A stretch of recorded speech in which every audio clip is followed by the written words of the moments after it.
आगे हमें यूइची का फ्लैशबैक दिखाया जाता है। वो एक हॉस्पिटल में पैसे गिन रहा था और एक लेडी बेड पर लेटी होती है। वो लेडी यूइची से कहती है कि पैसों से ज्यादा इम्पोर्टेंट फ्रेंड होते हैं। तभी वहां पर एक आदमी आता है। वो यूइची को सिखाता है कि दुनिया में सबसे ज्यादा इम्पोर्टेंट केवल एक ही चीज है, वो है पैसा। इसके बाद हम प्रेजेंट में आ जाते हैं। टेंजी यूइची को उठा रहा था। दोनों एक गुफा में थे। मानव बताता है कि तीसरा गेम प्रिपेयर करने में हमें 3 दिन लगेंगे। तुम्हें 3 दिन तक इस गुफा में सरवाइव करना होगा और तुम्हें केवल एक पानी की बोतल दी जाएगी।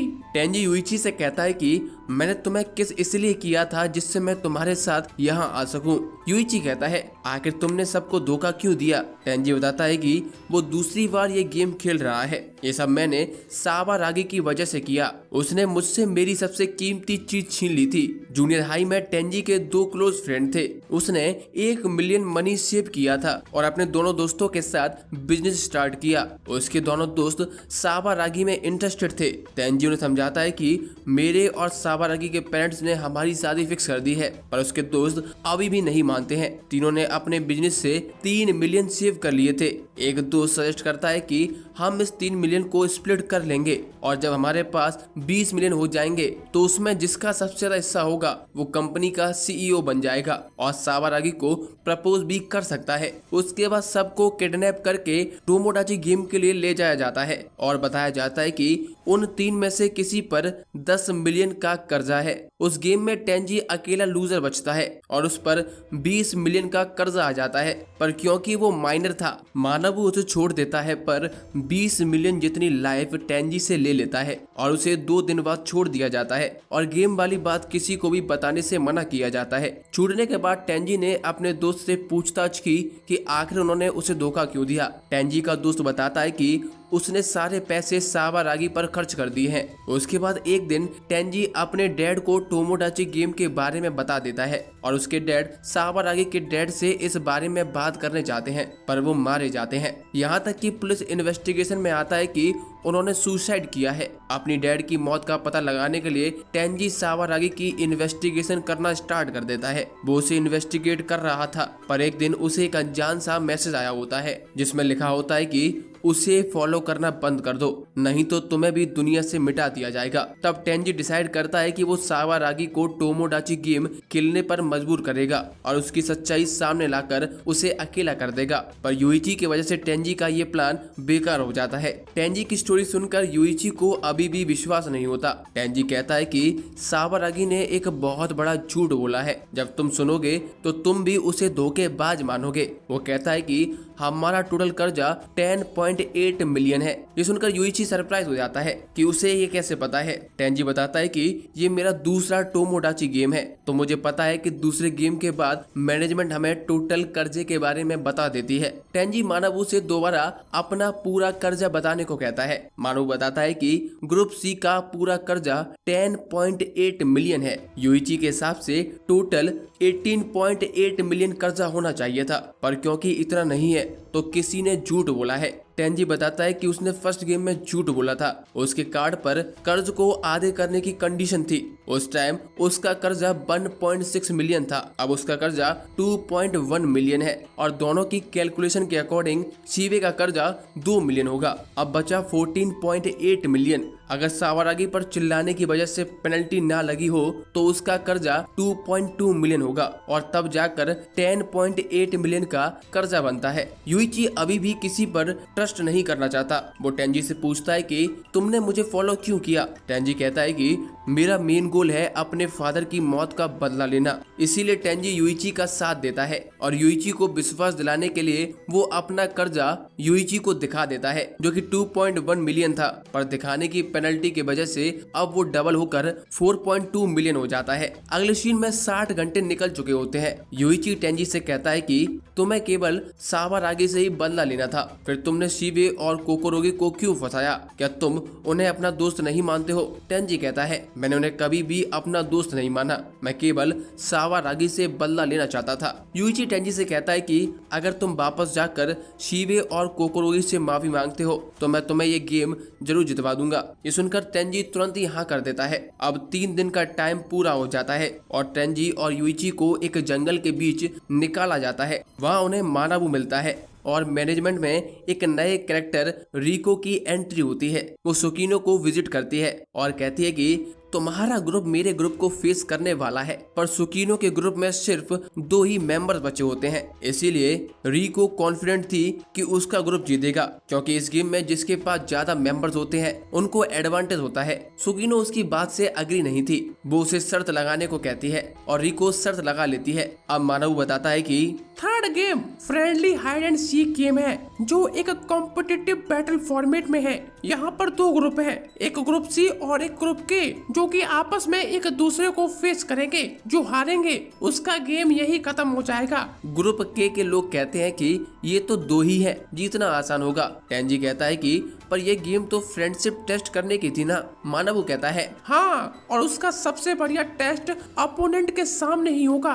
वो बताता है कि दोनों टीमों में से एक बंदा इस पूरे जंगल में छुपा है और बाकी मेंबर्स उसे ढूंढेंगे। वो सबको रूल्स दिखाता है, जिसमें टीम स्विच करने का भी एक रूल था। टेंजी उसे इस रूल के बारे में पूछता है। मानव एक्सप्लेन करता है कि अगर ढूंढने वाले को लगे कि वो हारने वाला है तो वो दुश्मन टीम में स्विच कर सकता है। अगर कोई स्विच करके विनिंग टीम में पहुंच जाता है तो उसका डेप्थ 0 हो जाएगा और वो घर जा सकता है। अगर जिस टीम में उसने स्विच किया है और वो टीम हार गई तो उसे हारने वाली टीम का एवरेज कर्जा चुकाना होगा। और साथ ही में वो चाहे तो चौथे गेम में अपनी ओरिजिनल टीम को ज्वाइन कर सकता है। साथ ही में ग्रुप सी से भी कोई भी स्विच करता है तो ग्रुप सी हार जाएगी, क्योंकि एक अकेला मेंबर ये गेम नहीं जीत सकता। आगे मानव ग्रुप सी को एक ऑप्शन देता है और बताता है कि एक दूसरे ग्रुप का एक मेंबर इस गेम में आया है। चूंकि वो अकेला है तो वो इस गेम को कंप्लीट नहीं कर सकता। अगर तुम चाहो तो तुम उसे अपनी टीम में ऐड कर सकते हो। इस पर युइची पूछता है क्या वो लड़की है, जिस पर मानव कहता है हाँ, तीसरा मेंबर लड़की होती है। इसीलिए युइची उसे अपने ग्रुप में शामिल करने के लिए मान जाता है। मानव उस लड़की को बुलाता है। उसका नाम मारिया था। हमें पता चलता है कि मारिया टोमोडाची मैनेजमेंट में ही काम करती है। वो केवल युइची पर नजर रखने के लिए गेम में शामिल होती है। हमें बताया जाता है कि ग्रुप के का लीडर जूजू होता है और वो खुद छुपने वाला होता है। ग्रुप सी से टेंजी छुपा है। इसके बाद मानव दोनों ग्रुप को अलग अलग डायरेक्शन में भेज देता है और उन्हें छिपने के लिए 2 घंटे का समय देता है। अब टेंजी, मारिया और युइची टेंजी के लिए छिपने की जगह ढूंढ रहे थे। वो सब रूल्स याद करते हैं कि वो दूसरी टीम वालों को मारकर उनके हाइडर को बताने के लिए फोर्स नहीं कर सकते हैं, और एक बार हाइडर छुप गया तो वो फिक्स हो जाएगा। वह अपनी जगह से चेंज नहीं कर सकता है और अगर किसी ने रूल तोड़ा तो वो टीम उसी टाइम हार जाएगी और उसकी पूरी टीम का कर्जा डबल हो जाएगा। मानाबू ने सभी को एक स्पेशल फोन दिया होता है जिसमें वो लोग एक दूसरे को कांटेक्ट कर सकते हैं। युइची टेंजी को बताता है कि वो उसे तभी कॉल करेगा जब कोई इमरजेंसी होगी। इसके अलावा युइची और टेंजी ने 3 दिन से कुछ भी खाया नहीं होता। इसकी वजह से दोनों लोग कमजोरी महसूस कर रहे होते हैं। हमें ये भी बताया जाता है कि हाइडर को छुपाने तक कोई भी खाना नहीं दिया जाएगा। जब हाइडर छुप जाएगा तो उसके टीममेट्स उस तक खाना लेकर जाएंगे। इसके साथ हाइडर के हाथ में एक इमरजेंसी बटन होता है। अगर हाइडर उस बटन को दबा देगा तो गेम यहीं पर खत्म हो जाएगा और हाइडर की टीम हार जाएगी। अब युइची और टेंजी छुपने की जगह ढूंढ लेते हैं। युइची मारिया को उस जगह से थोड़ा दूर ही रुकने के लिए कहता है। कम लोग होने की वजह से टेंजी को कॉन्फिडेंस नहीं होता कि आखिर वो लोग ये गेम कैसे जीतेंगे। युइची से कहता है कि अगर हम सीधे तरीके से गेम खेलेंगे तो बिल्कुल जीत नहीं पाएंगे। ये सब तुम पर डिपेंड करता है कि तुम कितने समय तक अपनी भूख प्यास को झेल सकते हो। तुम्हें मेरा वेट करना होगा। टेंजी को अपने फादर की मौत का बदला लेना होता है और इसमें केवल युइची ही उसकी हेल्प कर सकता है। इसीलिए टेंजी युइची की बात मान लेता है। छुपने के लिए 2 घंटे का समय पूरा होने वाला होता है। इसीलिए युइची टेंजी को बिना प्लान बताए वहां से चला जाता है। अब 2 दिन बीत चुके होते हैं। युइची का नामो निशान नहीं था। टेंजी सोच रहा था कि वो अभी तक क्यों नहीं आया। भूख से टेंजी की हालत खराब हो चुकी होती है। टेंजी युइची पर शक करने लगता है कि शायद उसने धोखा दे दिया है और वो उसे पनिश कर रहा है, क्योंकि दूसरी गेम में टेंजी ने युइची को बड़ा धोखा दिया था। ये सोचकर tangy give up button press करने ही वाला था, पर फिर वो रुक जाता है और उसे याद आता है कि वो फोन भी कर सकता है। वो युइची को कॉल करता करता है पर यूइची फोन नहीं उठाता है। थोड़ी देर में टेंजी को कॉल बैक आता है पर कॉल को यूइची नहीं बल्कि ग्रुप के का मेंबर के शिनोमिया उठाता है। वो बताता है कि यूइची तुम्हें छोड़ने वाला है। वो किसी को ढूंढने की कोशिश भी नहीं कर रहा है, वो बस लड़की के साथ टाइम बिता रहा है। शिनोमिया टेंजी को बताता है कि यूइची ने कहा कि तुमने सेकंड गेम में सबको बहुत परेशान किया था, इसीलिए वो तुम्हें कभी माफ नहीं करेगा। अगर तुम यूइची से बात करना चाहते हो तो मैं तुम्हारी बात करवा सकता हूँ, वो मेरे साथ ही में है। शिनोमिया की बात सुनकर टेंजी सोचता है और कहता है कोई जरूरत नहीं है। यूइची ने कहा था कि जब उसे जरूरत होगी तो वो खुद बात करेगा, इसीलिए टेंजी यूइची का वेट करने लगता है। शिनोमिया कहता है कि अगर तुम भूख से मरना नहीं चाहते हो तो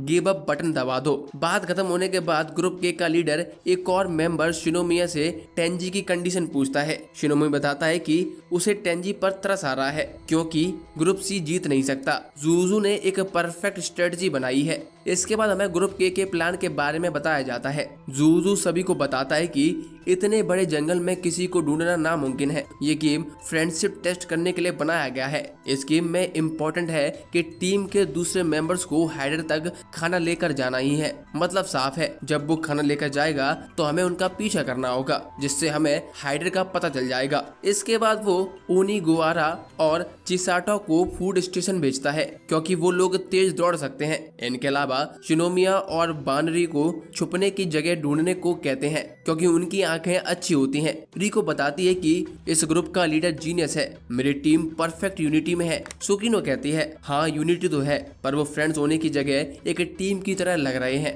रिको कहती है हाँ वो तो होगा ही क्योंकि वो लोग एक बास्केटबॉल टीम के मेंबर्स हैं। रिको का मानना था कि गेम 3 दिन में खत्म हो जाएगा और उसका ग्रुप यानी कि ग्रुप के ही जीतेगा। अब तीसरे दिन सुकिनो कहती है तुम श्योर हो ना, आज गेम ओवर हो जाएगा। रिको पूरी तरह श्योर होती है और कहती है कि अगर टीम में से कोई टेंजी तक खाना पहुंचाने गया तो ग्रुप के वाले उसका पीछा करेंगे और उन्हें हाइडर की लोकेशन का पता चल जाएगा क्योंकि सारे एथलीट्स हैं और उनसे बचकर भागना मुश्किल है। और अगर टेंजी के टीम मेंबर उसे खाना देने नहीं जाएंगे तो टेंजी भूख और प्यास से हार कर गिव अप बटन प्रेस कर देगा। जबकि ग्रुप के पास 4 मेंबर्स हैं। अगर ग्रुप सी उनका पीछा करने की कोशिश भी करता है तो वो केवल 2 का ही पीछा कर सकते हैं। टेंजी ने गेम स्टार्ट होने से 3 दिन पहले तक कुछ नहीं खाया था और गेम स्टार्ट हुए भी 3 दिन बीत चुके होते हैं। उसे अभी तक कुछ खाने को नहीं मिला है, इसलिए रिको को पूरा बिलीव था कि जल्द ही गेम खत्म होने वाला है। अगले दिन हम देखते हैं कि तीसरा दिन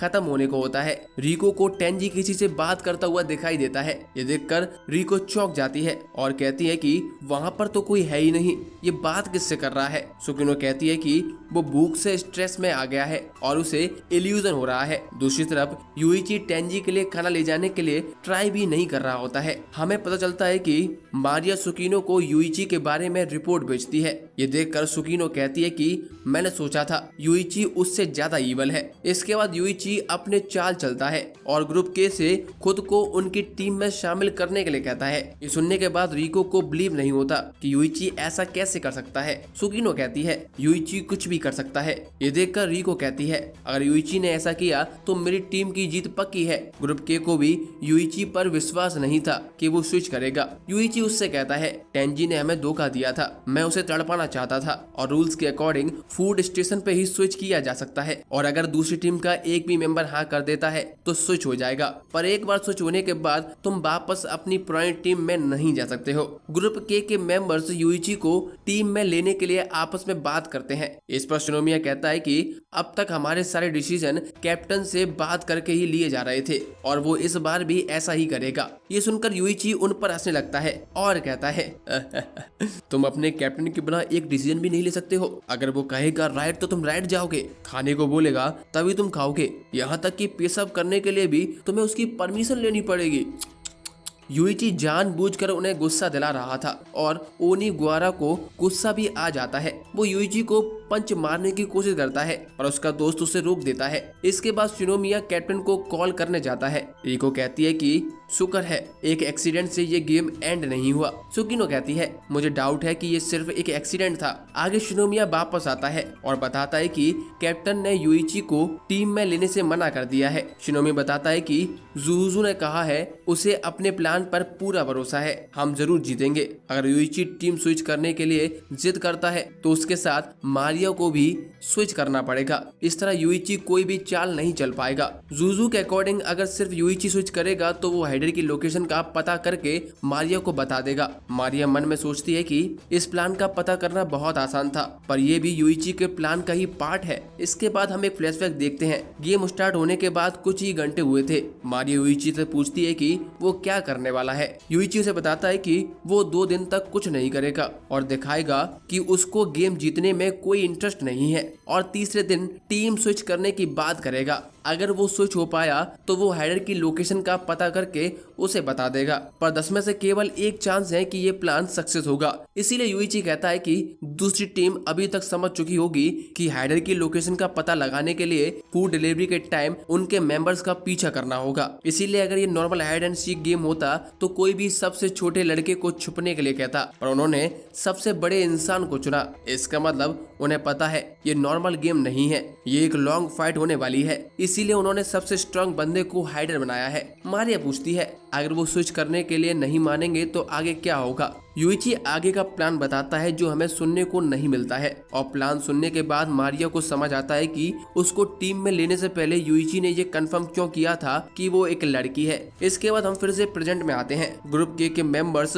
मारिया के साथ यूइची को स्विच करने को कहते हैं, पर यूइची कहता है कि अब मैंने इरादा बदल लिया है। ग्रुप के वाले कहते हैं कि कहीं इस वजह से तो नहीं कि हमारे कैप्टन ने तुम्हारे प्लान को समझ लिया है। इस पर यूइची कहता है ये बात नहीं है, एक्चुअली तुम सबकी गेम देखकर मुझे लगता है मैं आसानी से जीत सकता हूँ। मारिया को याद आता है कि यूइची ने कहा था 2 दिन के बाद वो ग्रुप के से थोड़ी सी बातचीत करके उन्हें गुस्सा दिलाने की कोशिश करेगा और उसके थ्रू वो कुछ पता करेगा, और जैसे ही उसे वो पता चल जाएगा वह अपनी अगली चाल चलेगा। अब चौथे दिन की सुबह शिनोमिया और बानरी अपने कैप्टन को खाना डिलीवर करने के लिए निकल जाते हैं। ओनिगुआरा और चिसाटो मारिया और यूइची पर नजर रखे थे। यूइची ओनिगुआरा से बातों ही बातों में पता लगा लेता है कि ओनिगुआरा बहुत ही सेंसिटिव है। इसके बाद यूइची पता करने की कोशिश करता है कि आखिर किसके कर्जे की वजह से ग्रुप के टोमोडाची गेम में आया है। तभी वहां पर चिसाटो आ जाता है और ओनिगुआरा को चुप करा देता है। हम देखते हैं कि तब तक मारिया वहां से गायब हो चुकी होती है।